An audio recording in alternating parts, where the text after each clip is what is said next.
આજે આપણે બનાવવાનું છે મિક્સ વેજીટેબલ પંજાબી. તો ચાલો મિત્રો આપણે જોઈએ જે લગ્ન પ્રસંગમાં બનાવતા હોય.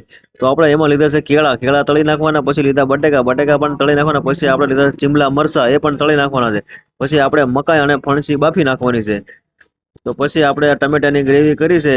ટમેટાની ગ્રેવીમાં આદુ, મગજરી, કાજુ, બાદિયા અને એની ફૂલ તેલમાં શેકાવા દેવાનું. પછી આપણે એને પીસી નાખશું.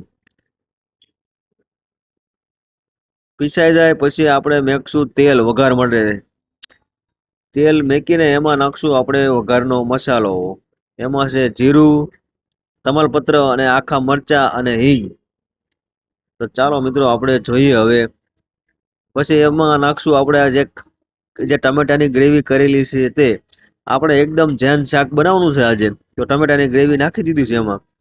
તો પછી આપણે એને 15 મિનિટ ગરમ થવા દેવાનું, જ્યાં લગી તેલ છૂટું નહીં પડે ત્યાં લગી. તો ચાલો મિત્રો આપણે તેલ ધીમે ધીમે છૂટું પડી ગયું. પછી આપણે જે તળેલું છે કેળા બટેટા, એ આપણે એમાં હવે નાખી દઈશું. આપણે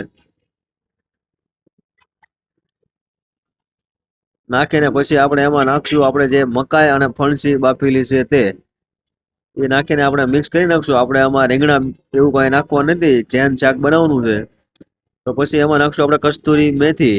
પછી નાખશું એમાં ધાણા જીરું. પછી એમાં નાખશું આપણે કાશ્મીરી લાલ મરચું. તો ચાલો મિત્રો આપણું શાક હવે તૈયાર થવામાં થોડીક જ વાર છે. પછી એમાં નાખશું આપણે કિચન કિંગ મસાલો.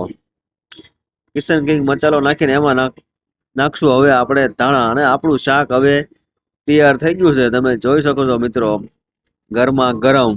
અને આની હારે સાધુ રોટલી હોય ને, એક નંબર મજા આવે છે. આ બાજુ રોટલી બને છે.